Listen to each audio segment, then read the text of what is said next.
श्री स्वामी समर्थ। माझ्या सगळ्या गोडताईंचं, मैत्रिणींचं आणि स्वामी भक्तांचं माझ्या यूट्यूब चॅनलमध्ये मनापासून स्वागत आहे।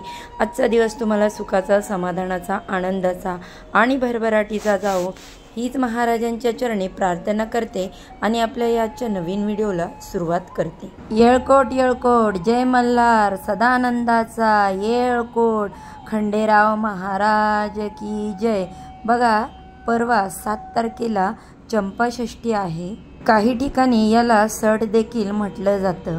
आता या 6 दिवसांमध्ये आपण खंडेराव महाराजांचा षडरात्री उत्सव साजरा केला। आता परवा आपल्याला कुळाचार करायचा आहे, कुळधर्म करायचा आहे। बघा, ज्याप्रमाणे नवरात्रामध्ये आपण आई भगवतीचा कुळाचार केला, त्याचप्रमाणे आता आपल्याला खंडेराव महाराजांचा कुळाचार करायचा आहे, कुळधर्म करायचा आहे। बघा, आपल्याला चंपाषष्ठीच्या दिवशी आपल्या घरामध्ये कुळाचार करायचा असतो। बघा, आपण जशी देवीची तळी भरतो त्याचप्रमाणे खंडेराव महाराजांची देखील आपल्याला तळी भरायची आहे। आजच्या व्हिडिओमध्ये तळी कधी भरायची, त्याच्याबरोबर काय काय करायचं, कुळाचार कसा करायचा, त्याबद्दल संपूर्ण माहिती आपण या व्हिडिओमध्ये पाहणार आहोत। व्हिडिओ स्किप न करता शेवटपर्यंत नक्की बघा, म्हणजे तुम्हाला तुमच्या सगळ्या प्रश्नांची उत्तरं मिळतील। माझ्या चॅनलवरती पहिल्यांदा जर नवीन आला असेल तर व्हिडिओला लाईक करा, चॅनलला सबस्क्राईब करा आणि असेच नवनवीन माहितीपूर्ण व्हिडिओ पाहण्यासाठी बेल आयकॉन देखील क्लिक करा। त्यामुळे जेव्हा पण मी माझ्या चॅनलवरती नवीन व्हिडिओज अपलोड करेन त्याचे नोटिफिकेशन अगदी सहजपणे तुमच्यापर्यंत पोहोचेल। तुम्ही एक पण व्हिडिओ मिस करणार नाही। बघा, चंपाषष्ठीच्या दिवशी म्हणजे सट असते, त्या दिवशी आपल्याला काय काय करायचं आहे तर सगळ्यात आधी जर तुमच्या घरामध्ये खंडेराव महाराजांची घटस्थापना झाली आहे तर सकाळी तुम्ही त्या घटाच्या तिथे जो टाक किंवा मूर्ती देवाची ठेवलेली आहे ती उचलायची आहे। त्या मूर्तीवरती किंवा टाकावरती तुम्हाला अभिषेक करायचा आहे। काही ठिकाणी सकाळी तळी भरली जाते तर काही ठिकाणी संध्याकाळी तळी भरली जाते, पण आमच्याकडे सकाळीच तळी भरली जाते। आणि हो बघा, एक गोष्ट लक्षात ठेवा, तुमच्यामध्ये घरामध्ये जर मासिक धर्म असेल, विटाळ असेल, सुतक असेल तर तुम्हाला तळी भरता येणार नाही। मग ही तळी कधी भरायची? तुम्ही रविवारी तळी भरू शकता, कोणत्याही रविवारी तुम्ही तळी भरली तरी देखील चालेल। आता बघा, तळी कशी भरायची, तळी भरण्यासाठी काय काय सामान लागतं याबद्दलची मी तुम्हाला आता माहिती सांगते। सर्वप्रथम बघा, तळी भरण्यासाठी आपल्याला खोबऱ्याची वाटी लागते। एक सुक्या खोबऱ्याची वाटी घ्यायची। त्यानंतर दुसरी तुम्हाला घ्यायचा आहे तो म्हणजे भंडारा। आता हा जो भंडारा आहे तो आपल्याला त्या घेतलेली जी वाटी आहे खोबऱ्याची, त्या खोबऱ्याच्या वाटीमध्ये ठेवायचा आहे। आता तुम्हाला माहिती आहे, भंडारा हा खंडेराव महाराजांना अतिशय प्रिय आहे। म्हणतात ना, सोन्याची जेजुरी। सोन्याची जेजुरी म्हणजेच हीच आपल्या ज्या खंडेराव महाराजांच्या जो भंडारा आहे त्यांनी पिवळी झालेली आहे, त्यामुळे त्याला सोन्याची जेजुरी असं म्हटलं जातं। तुमच्या घरामध्ये जो कुळदेवाचा खंडेरावांचा टाक आहे किंवा मूर्ती आहे ती देखील तुम्हाला कुळाचार करण्यासाठी लागणार आहे, ती देखील तुम्हाला इथे घ्यायची आहे। आणि हो, तुमच्या देवघरामधील जे देव तुम्ही घटस्थापनेच्या वेळेस पूजलेले आहेत, म्हणजेच गणपती बाप्पा किंवा अजून कोणते देव असतात, खंडोबांचे टाक वगैरे किंवा फोटो, हे तुम्हाला तळी भरून झाल्यानंतरच देवघरामध्ये पुन्हा पूजायचे आहेत। तळी भरण्याच्या अगोदर पूजायचे नाही। तुमचा कुळाचार झाला नाही, फक्त सकाळी तुम्ही घट हलवले तर तुम्ही देव उचलून लगेच देवाऱ्यात ठेवायचे नाहीत। जोपर्यंत तळी भरत नाही तोपर्यंत देव पुन्हा देवाऱ्यामध्ये ठेवायचे नाही। आता यानंतर आपल्याला दुसऱ्या वस्तूची आवश्यकता आहे, म्हणजे ती दिवटी आणि बुदली।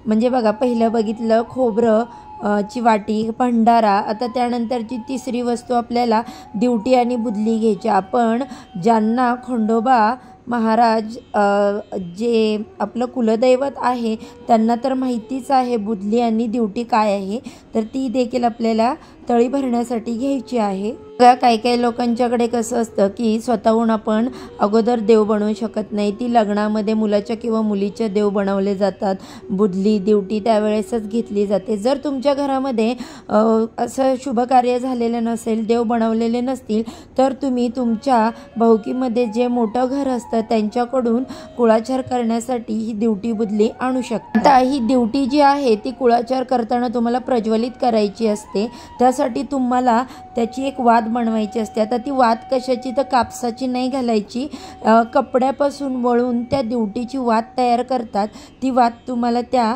दिवटीमध्ये घालायची आहे। आणि तळी भरताना साईडला ती जी दिवटी आहे ती प्रज्वलित करून ठेवायची असते, ही एक प्रथा आहे। त्यानंतर तुम्हाला कोणती वस्तू लागणार आहे ती म्हणजे बघा, आपल्या घरी आपल्या कुळामध्ये जागरण गोंधळ असतो, कोणाचा 3 वर्षांनी असतो, कोणाचा 5 वर्षांनी असतो, कोणाचा वर्षाआड असतो, तर त्याच्या ज्याच्या पद्धतीनुसार आमचा 3 वर्षाचा जागरण गोंधळ असतो।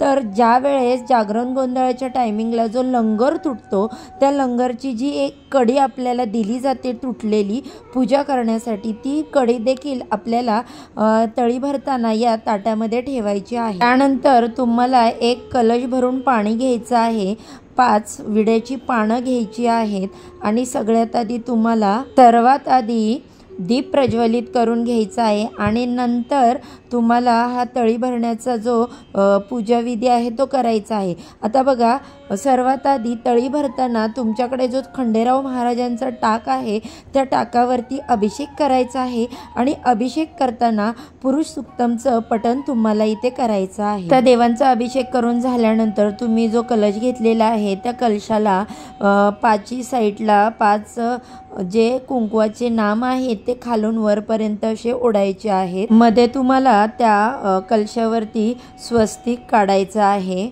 आता बघा, तळी भंडार करण्यासाठी आपण जे ताट घेणार आहोत त्या ताटामध्ये सर्वप्रथम आपल्याला अक्षदा ठेवायच्या आहेत, अक्षदावरती हळदी कुंकू अर्पण करायचं आहे, भंडारा अर्पण करायचा आहे, त्यावरती आपण घेतलेला जो कलश आहे तो ठेवायचा। त्या कलशामध्ये आपल्याला हळदी कुंकू, 1 रुपयाचं नाणं, सुपारी, त्यानंतर अक्षदा टाकायच्या आहेत, एक फूल टाकायचं आहे, ती जोडविड्याची पानं नागवेलीची जी पानं आहेत 5 ती पानं ठेवायची आहे आणि त्याच्यावरती आपल्याला भंडारा भरलेली जी खोबऱ्याची वाटी आहे ती ठेवायची आहे। बघा, त्यानंतर आपल्याला तळी भरण्यासाठी 5 मुलं लागतात। बघा, आपण जर शहरी भागामध्ये राहत आहोत, 5 मुलं जर आपल्याला अवेलेबल नाही झाली तर आपण घरामध्येच आपली जी लोक असतात, नवरा बायको, मुलगा मुलगी, सासू सासरे, या लोकांनी जरी तळी भरली तरी देखील चालते। जी आपण 5 मुलं बोलवलेली आहे किंवा आपल्या घरातील जे 5 सदस्य आहेत त्यांनी डोक्यावरती टोपी घालायची आहे, टोपी नसेल तर रुमाल तुम्ही डोक्याला लावा, जर महिला असतील तर त्यांनी डोक्यावरती पदर घ्या आणि 3 वेळा हा आपण ताटामध्ये सगळं साहित्य ठेवलेलं असतं, कलश वगैरे, तो उचलायचा आणि डोक्याला लावायचा। येळकोट येळकोट जय मल्हार सदानंदाचा येळकोट, खंडेराव महाराज की जय, असं म्हणायचं असतं। त्यानंतर उदो उदो करत असताना आपल्याला असं देखील बोलायचं, हर हर महादेव चिंतामणी मोरया, आनंदीचा उदो उदो भैरोबाचे चांग भले, बोला अहंकार सदानंदाचा येळकोट येळकोट येळकोट जय मल्हार खंडेराव महाराज की जय।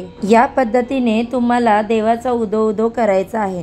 त्यानंतर तुम्ही जी भंडारा खोबऱ्याची वाटी ज्या ह्याच्यावरती ठेवलेली आहे म्हणजे कलशावरती, ती तुम्हाला घ्यायची आहे, त्याचे 5 तुकडे करायचे आहेत आणि त्या खोबऱ्याच्या तुकड्यांना भंडारा लावायचा आणि तुमच्या जो देव आहे त्या दिशेने, म्हणजे आता आम्हाला पालीचे खंडोबा आहेत तर आम्ही त्या दिशेने हे जे खोबरं आणि जो भंडारा आहे तो उधळणार आहे तर त्याला त्या दिशेने फेकायचं, म्हणजे भंडारा खोबरं उधळायचं। यानंतर हे जे भंडारा खोबरं उधळून झाल्यानंतर आपल्याला नैवेद्य दाखवायचा असतो। आणि बघा, चंपा षष्टीचा नैवेद्य हा बाजरीची भाकरी, वांग्याचं भरीत, त्याच्यानंतर कांद्याची पात हाच आहे आणि हाच नैवेद्य आपल्याला खंडेराव महाराजांना अर्पण करायचा असतो। हा नैवेद्य अर्पण केल्यानंतर बघा, जसं आपण शारदीय नवरात्र उत्सवामध्ये 14 दिवे केले होते आणि त्या दिव्यांनी पुरणाच्या देवीला ओवाळलं होतं, आरती केली होती, त्याचप्रमाणे खंडेराव महाराजांना देखील आपल्याला पुरणाच्या दिव्यांनी ओवाळायचं आहे, त्यांची आरती करायची आहे। आता बघा, तुम्ही वांग भरीत याचा नैवेद्य जरी केला असेल तरी सुद्धा त्या दिवशी तुम्हाला पुरणाचे हे दिवे तयार करायचे आहेत खंडेराव महाराजांचा कुळाचार करण्यासाठी किंवा त्यांना ओवाळण्यासाठी। या पुरणाच्या दिव्यामध्ये आपल्याला फुलवाती घालायच्या आहेत आणि त्यांनी खंडेराव महाराजांची आरती करायची आहे। अशा प्रकारे तुम्हाला कुळाचार करायचा आहे। आणि बघा, तळी भरण्यासाठी येणारी जे पण पुरुष असतील, मुलं असतील, स्त्रिया असतील, त्यांचा तुम्हाला भंडाऱ्याने मळवट भरायचा असतो। आणि जे पण तळी भरण्यासाठी मुलं आलेली आहेत त्यांना जी आपण छोट्या छोट्या बाजरीच्या भाकरी करायच्या 5, त्याच्यावरती वांग्याचं भरीत, कांद्याची पात हा नैवेद्य त्या मुलांच्या हातामध्ये द्यायचा। ज्याप्रमाणे आपण नवरात्रामध्ये घट उठवताना कडाकणी देतो मुलांना, त्याचप्रमाणे हे भाकरीचा नैवेद्य द्यायचा आहे। या पद्धतीने आपल्याला आपल्या कुळदेवाचा कुळाचार करायचा आहे। यामुळे आपले जे कुलदैवत आहेत खंडेराव महाराज यांची कृपादृष्टी आपल्यावरती, आपल्या घरावरती कायम राहते। आपली प्रत्येक क्षेत्रामध्ये प्रगती होते। आपण जे पण काम करायला जाऊ त्याच्यामध्ये खंडेराव महाराजांची आपल्याला साथ मिळते, त्यांचे आशीर्वाद आपल्यावरती राहतात। चला तर मग हा व्हिडिओ तुम्हाला कसा वाटला, आवडला असेल तर प्लीज माझ्या व्हिडिओला लाईक करा, चॅनलला सबस्क्राईब करा। झालेली सेवा स्वामी महाराजांच्या चरणी आणि खंडेराव महाराजांच्या चरणी अर्पण करते। आजचा व्हिडिओ इथेच संपवते। उद्या अशा छानशा माहितीबरोबर पुन्हा नव्याने भेटूया। सर्वांना श्री स्वामी समर्थ। जय जय स्वामी समर्थ।